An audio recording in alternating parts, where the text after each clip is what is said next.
इधर हरियाणा खेल क्षेत्र में नई ऊंचाइयों की ओर बढ़ रहा है।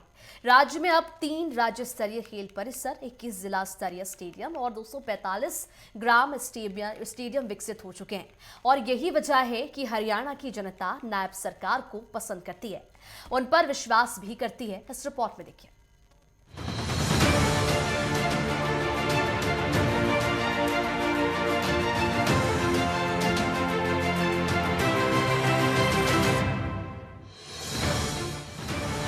आधुनिक खेल प्रबंधन का भारतीय मॉडल पर कॉन्फ्रेंस। मुख्यमंत्री सैनी ने 2 दिवसीय कॉन्फ्रेंस का किया शुभारंभ। हरियाणा खेल विश्वविद्यालय राय में आधुनिक खेल प्रबंधन का भारतीय मॉडल विषय पर 2 दिवसीय कॉन्फ्रेंस का आयोजन किया गया, जिसका मुख्यमंत्री नायब सिंह सैनी ने शुभारंभ किया।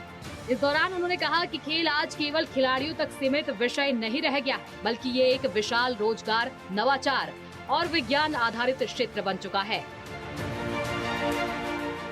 उन्होंने देश भर से आए शिक्षाविदों, विशेषज्ञों और खेल प्रेमियों का स्वागत करते हुए कहा कि ये कॉन्फ्रेंस आने वाली पीढ़ियों के लिए भारत के खेल क्षेत्र का एक मजबूत रोड मैप तैयार करेगी। साथियों, कॉन्फ्रेंस का विषय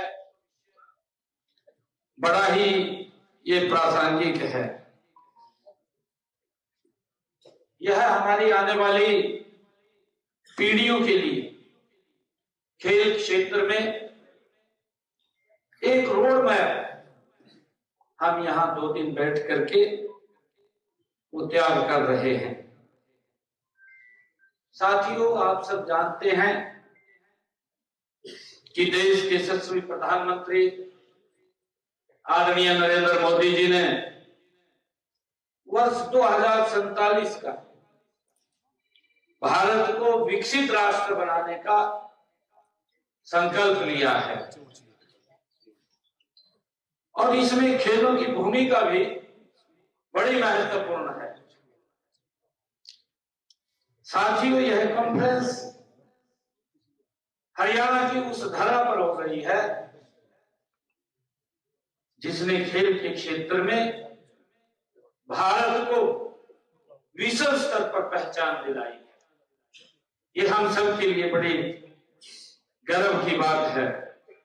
साथियों, यह धरा आज एक नए परिवर्तन, एक नई सोच ये साक्षी बन रही है।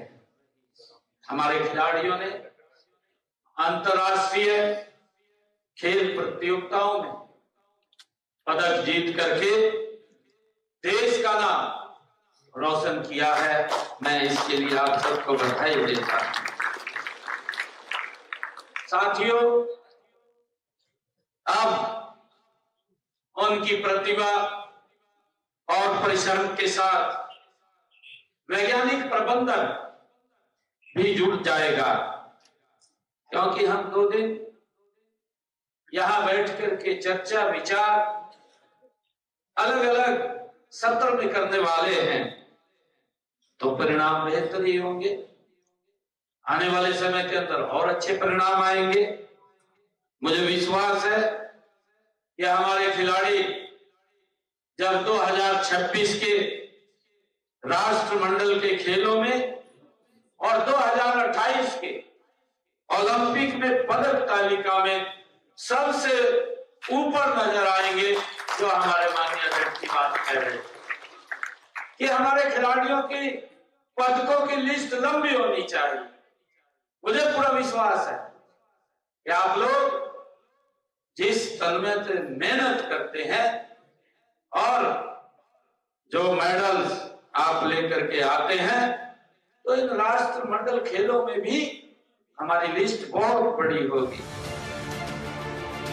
नायब सरकार खेल क्षेत्र में अभूतपूर्व कार्य कर रही है। पिछले 11 वर्षों में सरकार ने 989 करोड़ रुपए से अधिक का निवेश किया है, जबकि इस वित्त वर्ष के बजट में 589 करोड़ 69 लाख रुपए का प्रावधान किया गया है। इसके चलते हरियाणा में अब 3 राज्य स्तरीय खेल परिसर, 21 जिला स्तरीय स्टेडियम, 163 राजीव गांधी ग्रामीण खेल परिसर, 245 ग्रामीण stadium, 382 indoor gym, 10 swimming pool और कई आधुनिक खेल सुविधाएं विकसित की जा चुकी हैं। हरियाणा खेल विश्वविद्यालय, कोचिंग सेंटर और आधुनिक स्टेडियमों का जाल अब गांव-गांव तक फैलाया जा रहा है। वर्तमान में राज्य में 1489 खेल नर्सरियां संचालित हैं, जिनमें 37,225 खिलाड़ी प्रशिक्षण प्राप्त कर रहे हैं। नाथ सरकार का ये समर्पण और दूरदर्शिता हरियाणा को खेलों के क्षेत्र में देश का अग्रणी राज्य बनाने की दिशा में एक महत्वपूर्ण कदम है।